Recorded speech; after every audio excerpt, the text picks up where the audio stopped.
everyone, and welcome to Ticket Stubs and Popcorn, the show where we take an actor and we talk about what we think of their three top roles. So today we're going to be talking about. I didn't even mention my co-host here, or the other host, or yourself for that matter, or myself for that matter. So I am Frank. I'm Peter. For those of you who are new to the show. And Frank, I got a question for you. You got a question for me. I also have a second question for you. All right. My first question is, you look different. I shaved the stuff. I just gotcha. Okay. Cleared it all there up. we go. Got a haircut, looking all clean and sleek. All right. You know, that was the first question. Yeah. The second question is What's more. the second question? Is more Integral to the show. What we do. Yes. To what we do. Whatever it is. Whatever it is that we are I doing. don't know what it is. Is there a director? Yes. Motion picture director out there, yes, active, who you would just drop everything for and automatically see an upcoming movie. Drop everything for, or yeah. just make sure that I. Well, just make sure that you go see it. It's like, oh, I'm giving CPR. No, drop it. Stop it. They right die. Now. You stop that right now and get in line and watch that movie. Yeah, is there a director out there that... Because there's a sequel to That Thing You Do that you need to see right now. Wow. Because little Tommy Hanks directed it. Little Tommy Hanks and his boy were in that one. Yeah. Yes, So, all right. yes, there is probably okay, well, we'll go back to that. That's pretty we can good. revisit that in the end. Yeah, I think that's a good question. And so today we're going to be talking about Robert Downey Jr. Robert Downey Jr. Who's just, he was big before he got huge. Yeah. Yeah. So let's dig right in. You know, we don't want to waste any time just chattering. Yeah, let's get to it. That's all we do anyway. That's all we do. So do you want to talk about Robert Downey Jr.? Sure. You want me to start? Yeah. All righty. Robert Downey Jr. I was going to say for a young man, and you know what? He's not very young. He's not anymore. really young anymore. He's been around for a while. Yeah, kind of grew up in the business a little bit. Yeah. His dad definitely had connections. What was his dad's name? Ooh, Francis P. Francis P. No. Francis. No, wait. I think it was Bobby D. No, that's the other Bobby D. Yeah, anyway. Bobby D. No. Yeah. How about Robert Downey Senior. Downey, yes. Okay. So Robert Downey Jr. has been around for a while. Had some great opportunities thrown his way, and he always, or almost always, just does a great job with what they give him. Yeah. And he's got a good attitude, it seems like. He'll step into a lot of different but roles. there was, when he was doing some really, really good stuff, he was also quite adept at, snatching defeat right from the jaws of victory, because, you know what I mean? Because he did like a lot of really, really good stuff early on, and then, he had some missteps, did a little time in jail, and then he rose like a phoenix. There was a cooling off period in there. Yeah, no, and he kind of had to, he came back. whatever you want to say, earn their trust back in the business in a way. Okay. But definitely. But no, wonderful. So I'm going to go back. My first pick will be to the definitely the earlier part of his career. I want to say this movie now might be 30 years old. Chaplin. Yeah, he's so good in that. Excellent, really good. And a matter of fact, I was, at the time, I remember being very impressed with this performance. Possibly some of the blame could have been on myself, because I wasn't expecting as much from him at this point. Yeah. Nothing against him. It's just a big iconic person to play. And it's somebody everybody had knowledge about. Everybody knew who Charlie Chaplin was, whether or not they were alive way back when he was in his heyday. But he is such an influence, and if I remember correctly, there was some talk about getting a bigger names, especially a comedian, to play that role. So I know that some people wanted, Robin Williams, and there could have been some others thrown in there. But the director, not David, Richard Attenborough, was pretty adamant about, no, he had this vision for whatever reason, he had this vision to get Robert Downey Jr. in there, and worked wonderfully. Yeah, so the good. Movie, it's a biopic. We've talked about the difficulty of, at least I think it's this inherent difficulty of doing a biopic sometimes.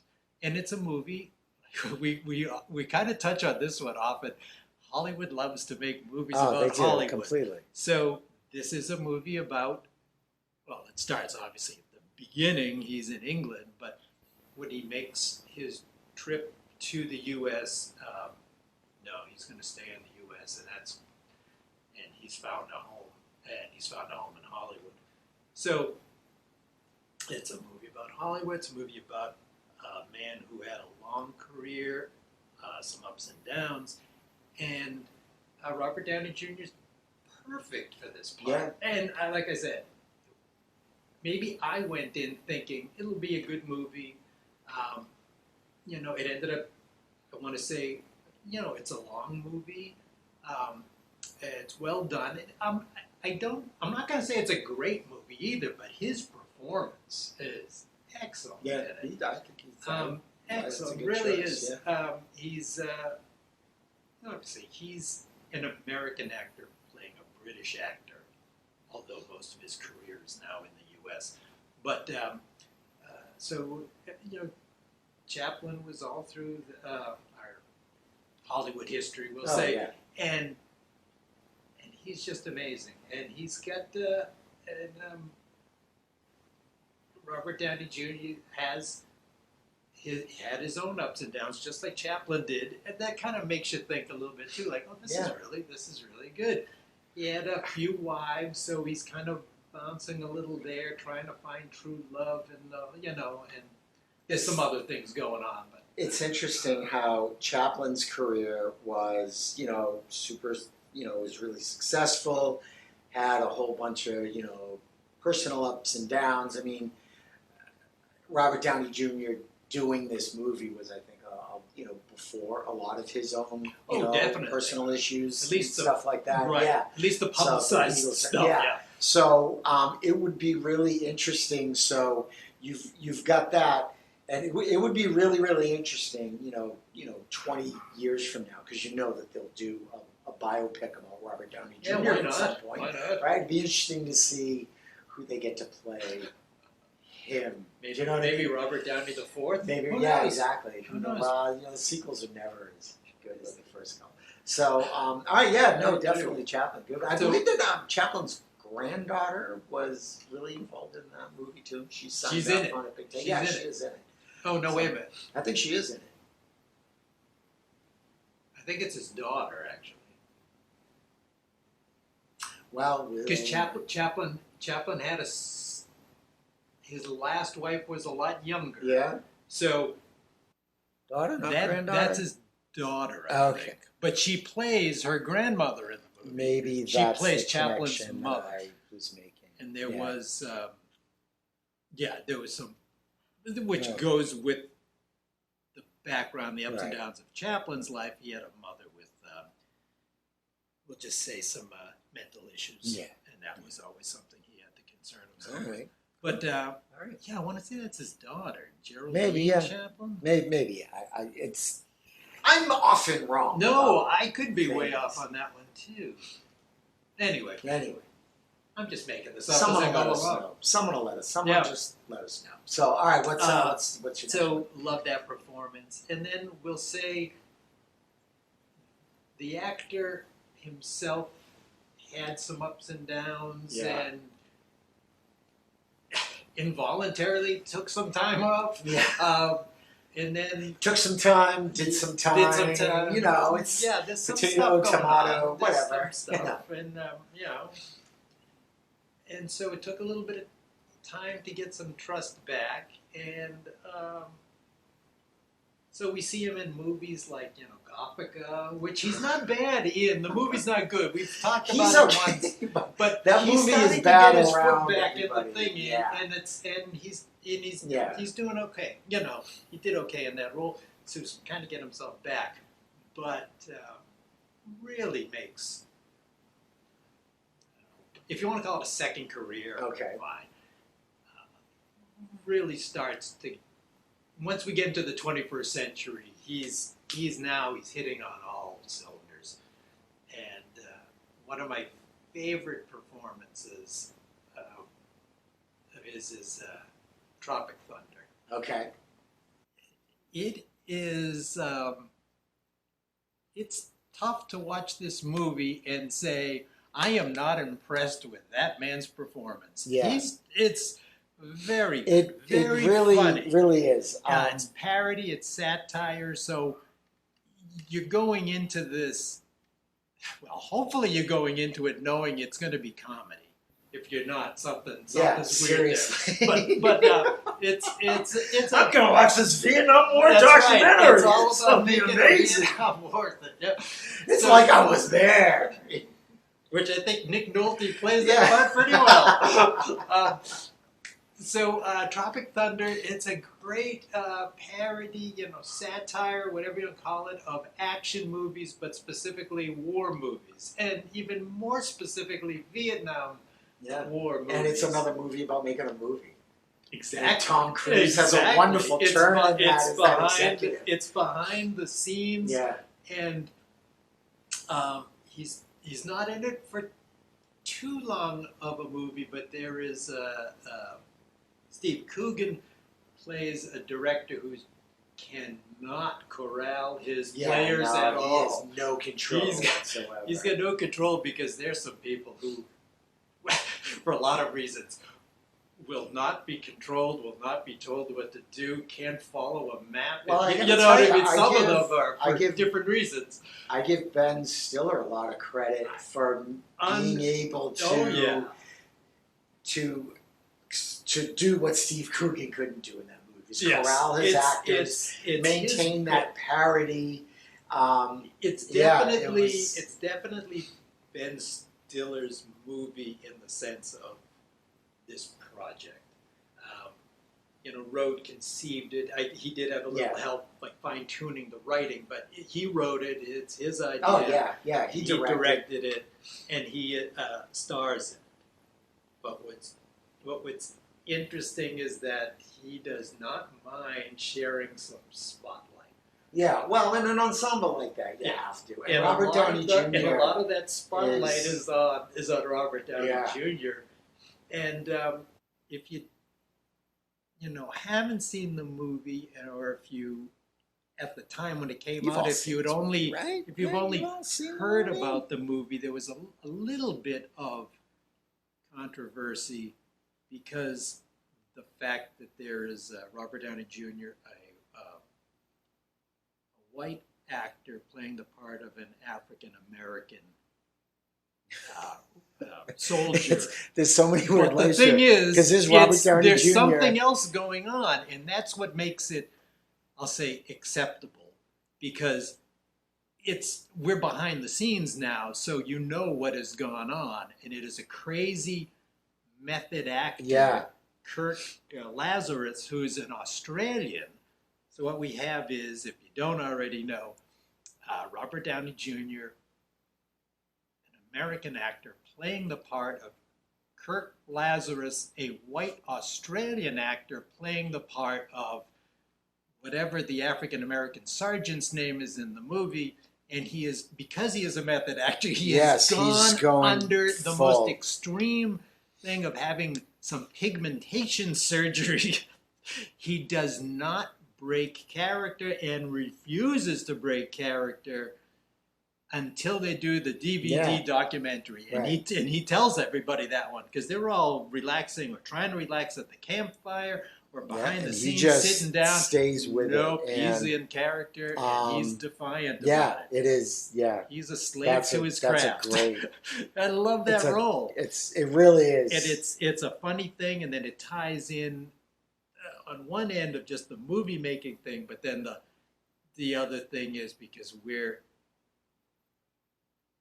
in Vietnam, or Southeast Asia, to film this movie about Vietnam, there is another thing going on which the Ben Stiller character gets caught up in, literally caught up in, and it's a drug dealing and I forget if it's like a heroin manufacturing, but it's a gang, it's a group and a deadly group, and he gets kidnapped. And then they and have there's a whole lot really of be stuff. soldiers and go. Yeah, and then they really have to get him out of there. It's a wonderful film, and it's you can pick a lot of people in this movie and say great performance, great performance, and it's tough. It's tough to forget anybody, but it's really hard to forget what a great time Robert Downey Jr. is having in the movie, but the performance and what we're getting out of his performance. And he did that just after he did Iron Man. So that was after Iron Man. So he could have, because Iron Man, and I think that we'll talk about Tony Stark outside of our So, but for him to be able to do that and risk doing like the blackface thing at the beginning of the MCU. I mean, we didn't know how successful that was going to be. If Iron Man didn't work, we wouldn't have had 20 some odd movies following up. So right. But it was I thought it was a really interesting choice for him, especially at that time. Oh yeah. I think that if Tony Stark wasn't around for him at that point in time, he would have still done it, but there might have been more backlash to it. Right. Yeah. Right. So. What's your third? It's I just love that movie. The third one is a slightly smaller role, but still very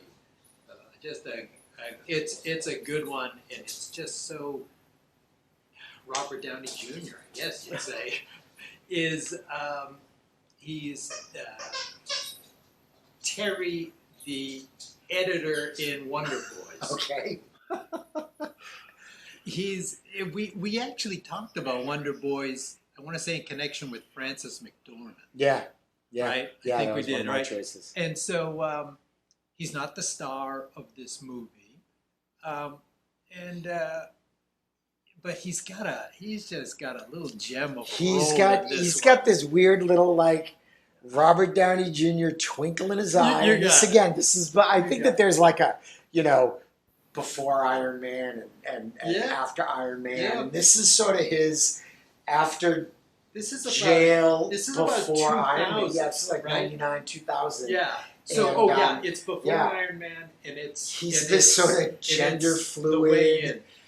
Or he might be gay in it. I don't really know, because he is interested in Tobey Maguire, and he does bad Tobey Maguire in this. Yeah, definitely. So he but he's got that little twinkle in his eye the whole entire time. And it seems like there's a couple of reasons that bring him into the movie, specifically into the hometown of the writer, who is Michael Douglas. The reason he's got a twofold reason. He likes college age people. Maybe this month might be more boys. Yeah. You never know. Because in this one, he has a cross-dressing girlfriend when we first see him. Yeah, they meet on a plane. Yeah, and then he kind of sends that person packing when he realizes the Tobey Maguire character is available, or possibly available to him. But the real reason he's making the trip is because he needs money, because he's an editor, and one of his clients is, we'll just say, fairly inactive in terms of production, Michael Douglas. So he needs to say, how's this book going? How is that book going? Why don't you tell me about that book? Trying anything he can to get and that Michael, book is literally a stack this. Exactly. And it's typed. Yeah. It's typed, no copies, which is part of the whole problem too. But wonderful. He's wonderful super in that. playful. He is very playful. He has a lot of fun, and I mean, yeah, does he have a little bit of a worry because he needs Michael Douglas to finish this work? Yeah, but compared to the rest, he doesn't have many problems, and he's having fun. He's having fun on a college campus and related to the people on the campus, and I just love it. So Yeah. I think those are my three, and we obviously mentioned Tony Stark's talk name. about Tony Stark. Tony Stark, those performances were close for me, but they just didn't make it into the top three. Yeah. Top four, probably. Well, I think that. But I'm just saying, I those are my three favorite Robert Downey Jr. performances. I love. And he does have other ones out Yeah. there too. Not other ones. I love his Tony Stark, and but I mean that's such a big part of the whole Robert Downey Jr. thing that Experience. I want to talk. Yeah. Yeah. Well, I want to. Yeah. We'll talk about that separately Yeah, because we can't ignore it. So. Well, let's remind everybody too. I Oh don't yeah! think we Please mentioned. like and subscribe and download the podcast. Yeah. There's a podcast Check of this us out too on if the you want podcast. to, just listen to us and not. It's just you the know, audio content. We just we got faces for radio. So And then, you know enjoy. that expression, it's got a face only a mother could love. Yeah. You do not. Total. I'm just going to lay all not of our true. cards on the table. Frank's mother has gone to the extreme of actually already dying. Yeah. So she Yeah. doesn't want to see him. The lengths that My- some will go to my not watch mother- this show. My mother, truth be told, is blind. So she's gone to the extreme of not wanting to see me in a different way.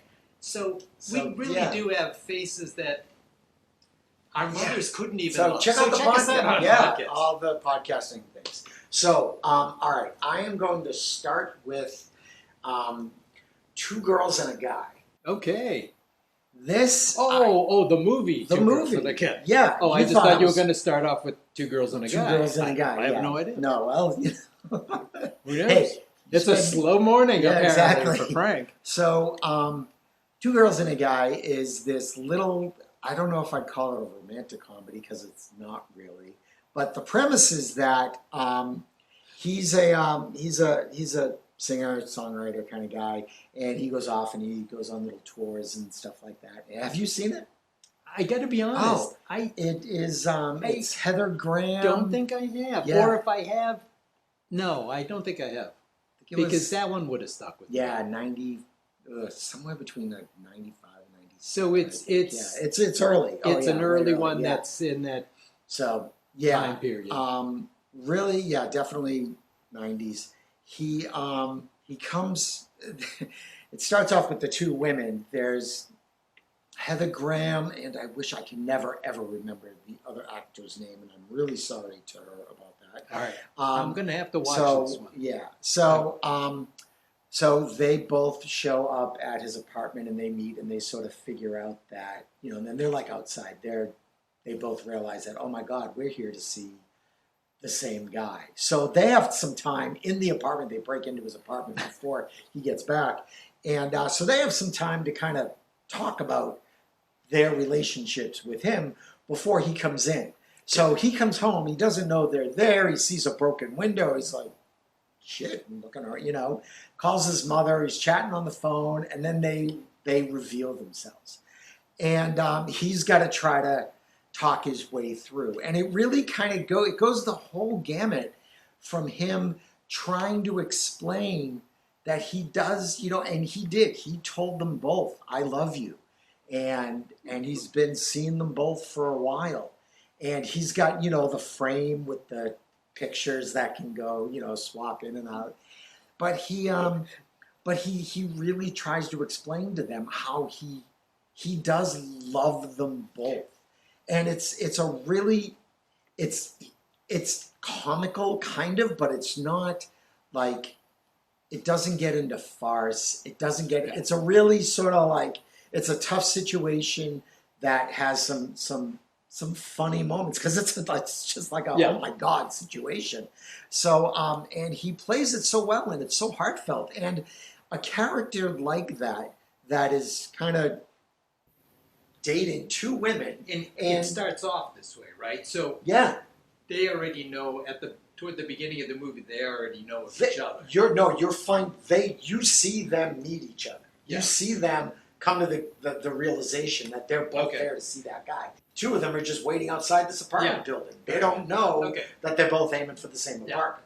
So, and in something where you should hate him throughout this whole Yes. thing because It would he's seem being so, dishonest, but he actually has been very honest He's with sincere with about both the of whole them, thing. Yeah. and that Okay. he does genuinely care for both of them. And it is that there are points where you actually kind of like you feel bad for him at a time, at times. Okay. But then you realize, no, wait, Exactly. He Exactly. shouldn't It's still have been wrong. doing this. It's still wrong. He's not being Right. 100% honest. You know, he's being honest about his feelings to one of them when he's directly talking to one of them, but he's not lying by omission by not saying.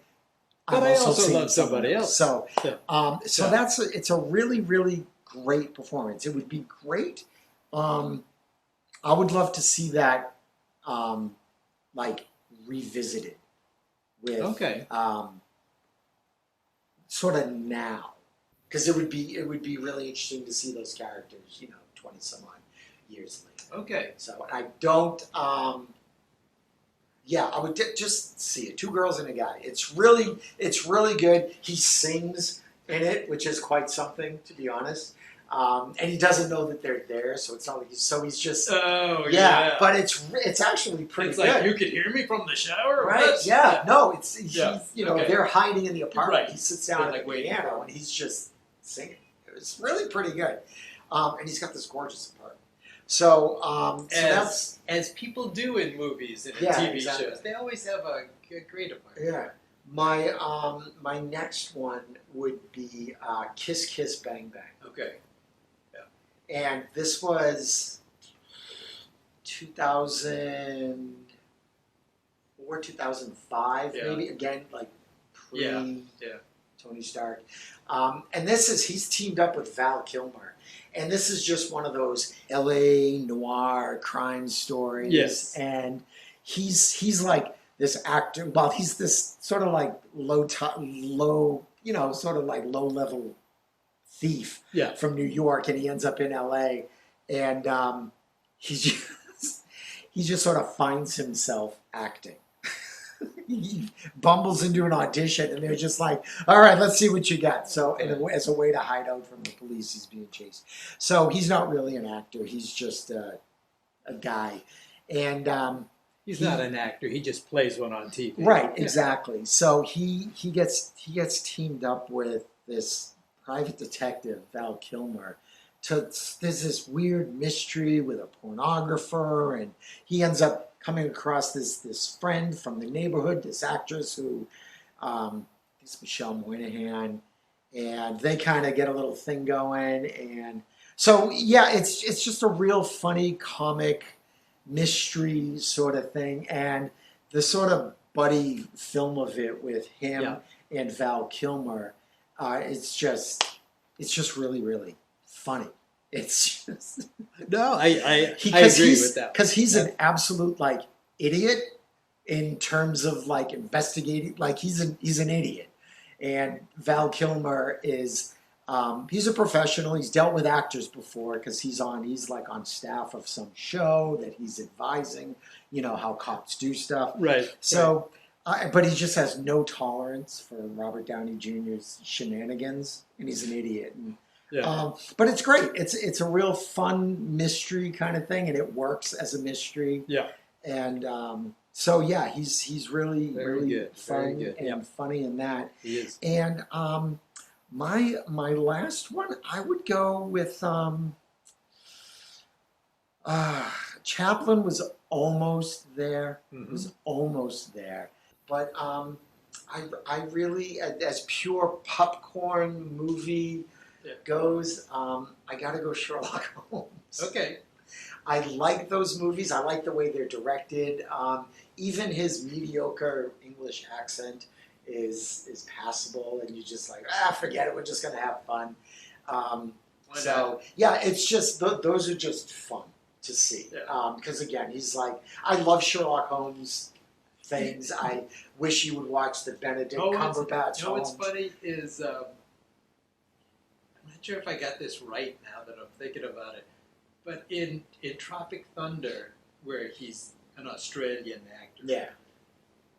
I want to say that something in me is telling me that it wasn't originally written as an Australian actor, but because his Australian accent was better than, say, his, let's say, British or Irish or Scottish accent, something like that. Yeah. So he convinced them to change that the Kirk Lazarus character to being Australian because he felt more confident. Yeah. I think that's part of a thing in there. You know what's great about whether or not, I don't know, but I think that's what happened. Talking about Tropic Thunder again, though. So yeah, I love Sherlock Holmes, but talking about Tropic Thunder, we can. No. I'm fine because I have more to that. say. I think about Tropic Thunder, and, Okay. and I love him in that as well. So all of those, like Chaplin, Tropic Thunder, and Sherlock Holmes, they all sort of, they're all hovering around like the same place for me. So okay. So what's great about the Tropic Thunder thing is that it really, where you see, people getting called out for the blackface thing so many times, people who did stuff years and years ago, and it comes up, and then people get, all sorts of crap in the press for about it. Oh, that was weird. So, but I think that his ability to kind of to distance the, like, Robert Downey Jr. There's so many layers between Robert Downey Jr.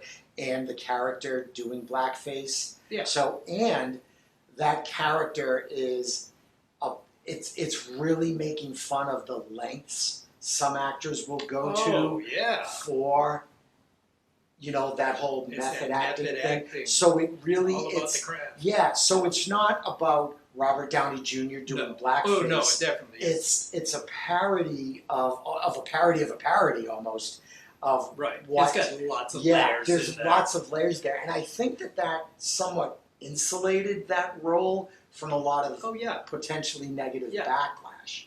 So I think that it was a great portrayal, and I give a lot of credit to Robert Downey Jr. for doing it, but also to Ben Stiller for maintaining, a really good balance for that. Because I've seen, if anybody has a problem with the human condition and certain human portrayals in that movie, it's not going to be the fact that we have a white actor playing a white actor playing a black actor. A black character. A black character, right. I have more, because I've seen it recently and loved it, laughed my way through it. One of my problems is when they push the Happy Jack character. Oh yeah, that one is the worst. One is more insensitive, and that one is a little more upsetting when you see. But you could also the maybe, I don't know, over the topness maybe of the mentally challenged. But I also think that again, portrayal. The fact that this entire movie and all of the sort of little pockets of mini movies and commercials and stuff that's in there. So where this movie is a parody of movie making, and then within that world there are other things that are so outlandish. They are such parodies. So there's there's no There's like real the pyrotechnic right, guy there's who's no- the pyromaniac. yeah, there's and no real others background stuff. representation No, yeah. of this is how we're going to portray this. Yes. So you couldn't have, you know, Jack be a character in a movie because that would be just That's like yeah, exactly. That's suicide. like too but much. if you're as a parody within a parody, yeah, you I can think you that can get away. yeah, it's like Yeah. I said, so that insulates it from Yeah. all that. Let's talk about Tony Stark. Yeah. And how like I said, he perfect he almost made my top. I wasn't purposely leaving, you know, the Iron Man / Tony Stark character out of my top 3. It was close. I just picked those 3, but it's impossible. I feel impossible to talk about Robert Downey Jr. without talking about probably the most successful character of his career. Yeah. And I don't just mean monetarily successful. No, This character is this Iron Man Tony Stark character, you know, goes way back, and it's from Stan Lee. It's from the early '60s comic book. So that's the basis. But through this Marvel universe, we've seen some good movies, we've seen some better movies, and we've seen some not so good movies. You know, all wrapped in Marvel characters. Some movies are better written, some are better directed. I can't think of, and this is considering X amount of years, but many characters and many, many actors, I can't think of a better suited Marvel character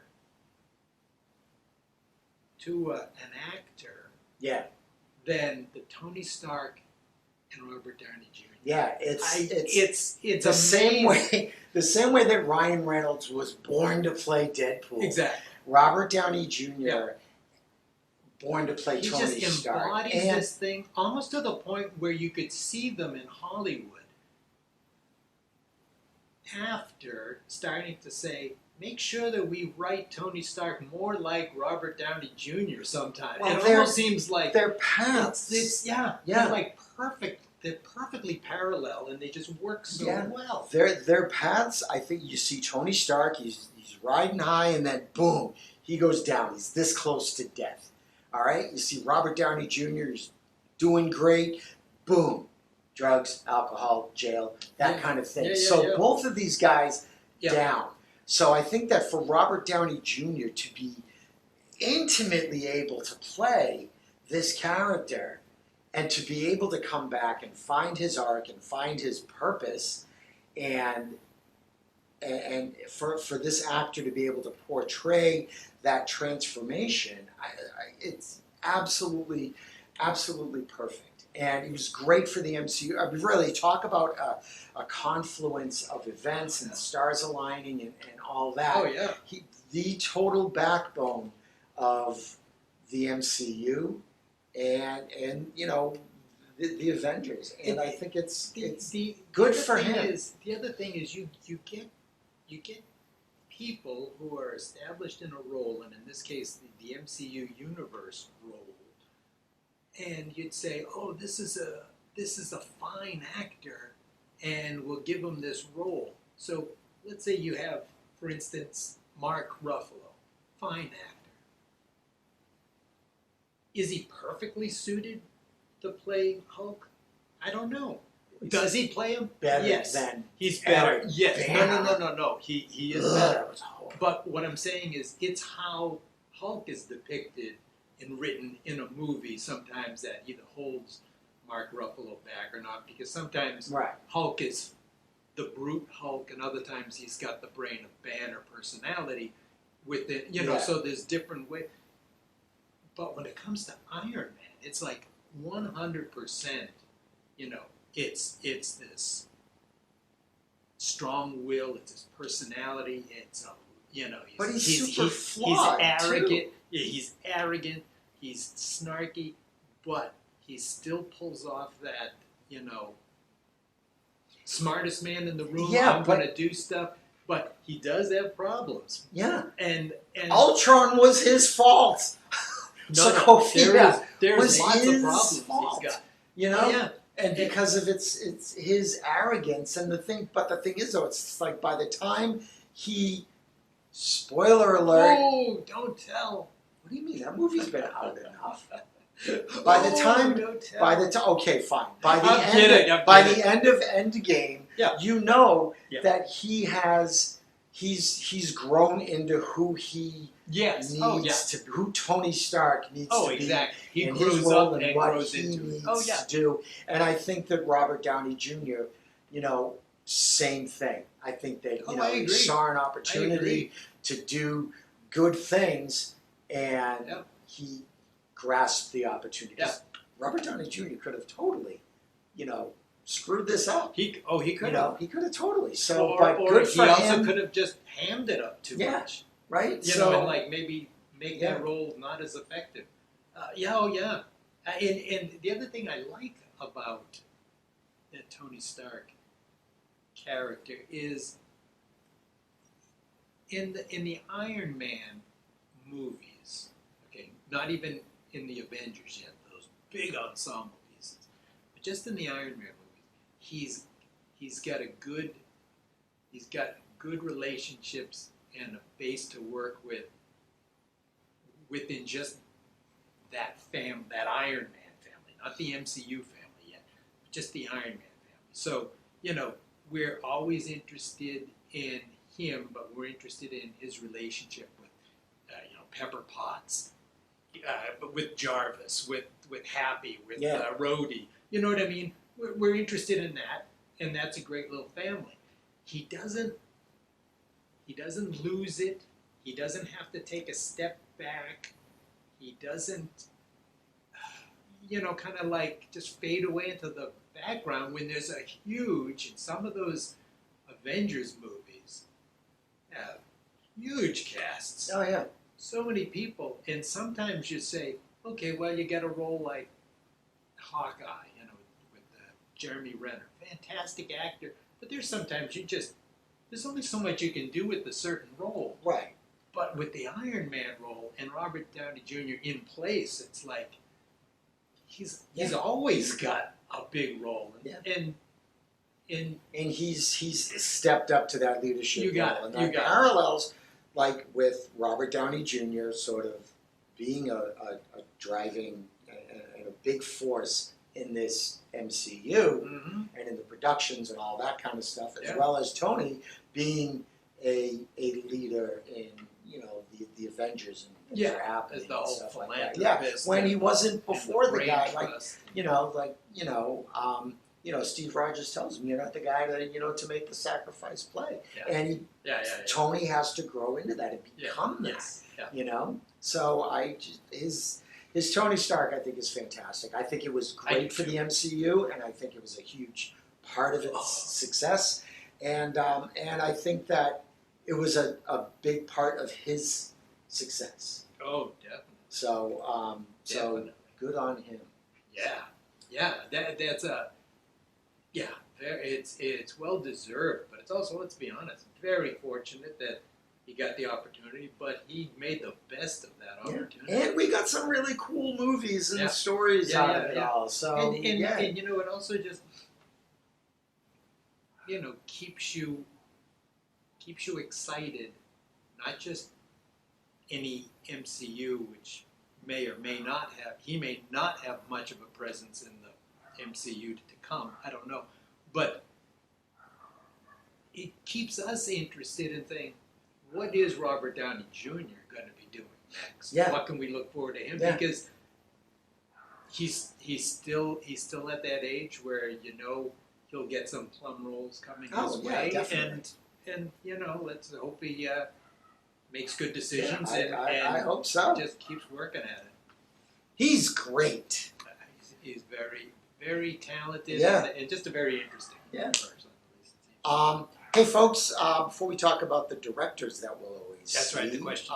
just going to remind you to like and subscribe if you would. Check out the Always. podcast. And let's just listen on your way to work. Yeah. Or listen We're on still your on way to go Facebook do something and fun. Instagram. Yeah, Facebook, Instagram. Yeah. All right. Director that I will always go see. Yes, I asked her that question. Okay. You got somebody? There's I'm sure you do. There's a handful. Yeah. So there's almost kind of like on Wheel of Fortune, where you gotta pick you pick a bunch and they just give you, they'll give you like an R, an S, or they'll give you the super common ones. Yeah. Just to sort of a game. Yeah, at the end of the game, like that. right? Yeah. So there's of course the Spielbergs, there's the Scorseses, there's the I don't know, those are two that come to mind. Just off the top of my head, most definitely gonna go see them. And then there's Quentin Tarantino. I will always go see something that he does. Always. Sofia Coppola.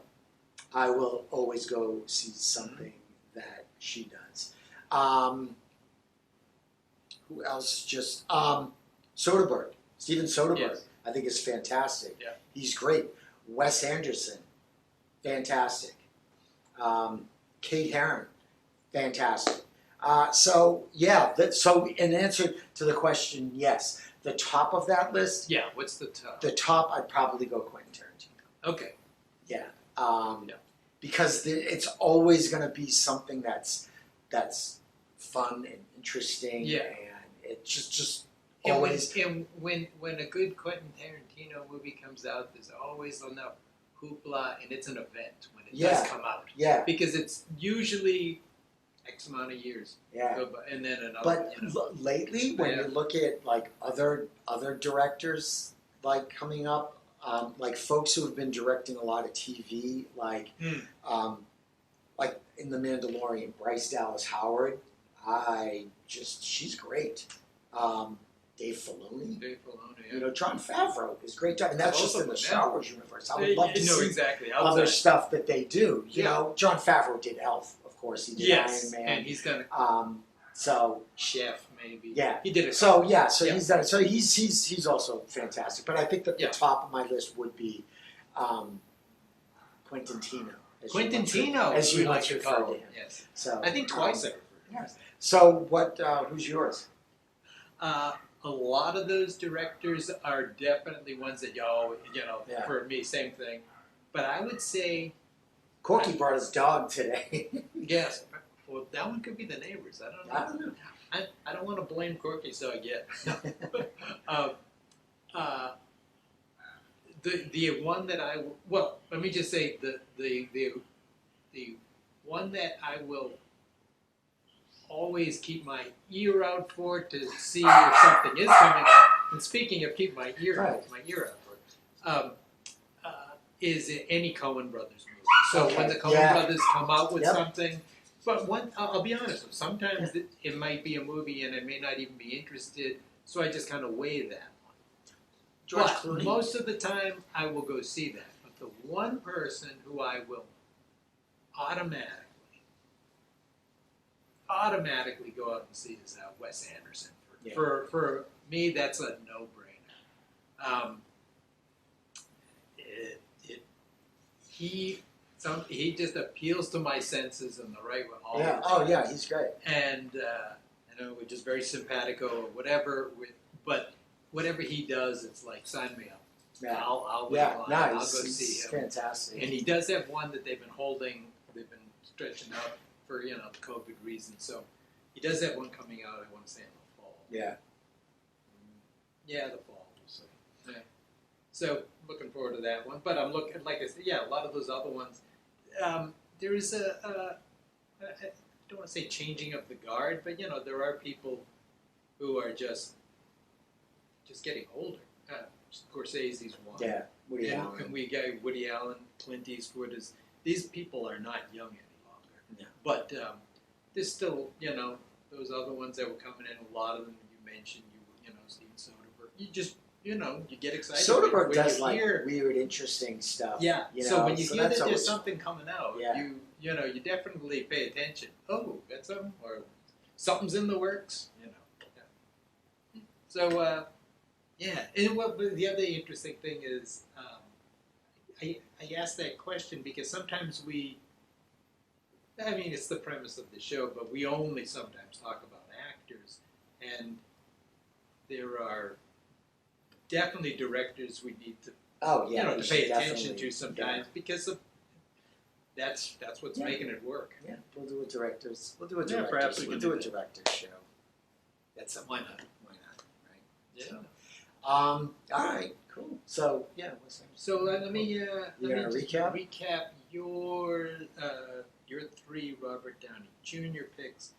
I think we both agreed on the fact that the Tony Stark character is just so big and important broad, and it just sorta- monumental in his career and in our enjoyment as moviegoers.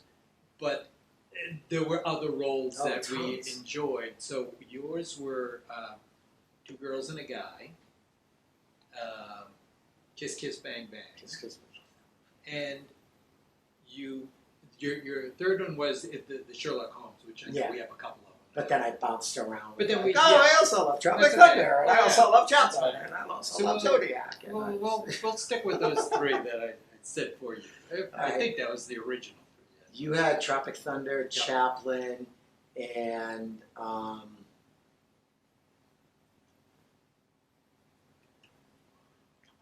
You got this. Sometimes you make me wonder. oh, Wonder Boys. Well, Wonder Boys, very I love good. that movie. It's one of my favorites. It's an excellent, Yeah. So excellent Alright, movie, cool. but an excellent Alright. role there. yeah, no, Yeah, definitely. yeah. Let's do shoot a Sure. bucket. You know what? We keep threatening, and there's nothing to keep us from it. Like each have a second and a third bucket, but filled with popcorn. I think that we should. Do I know it. that. I have no idea why we don't do that. Oh, okay, that'll be good. All right. What That'll do we be a have? fun one. Yes, So it will. yes, it will. It's work, but it's fun work. Yeah, well, You know what I mean? let's Something to work look is- forward to. So, all right, folks. Thanks for tuning in. Please again like and subscribe. That'd be great. There's a link in the notes about merch if you want to get a T-shirt or a mug or something cool like that. And what else? Yeah, listen to the podcast, Apple Podcast or. We're still really big in Australia. Yeah, we're still really big in Australia, so that's really cool. So, yeah, so thanks very much. We'll see you next time. Take care.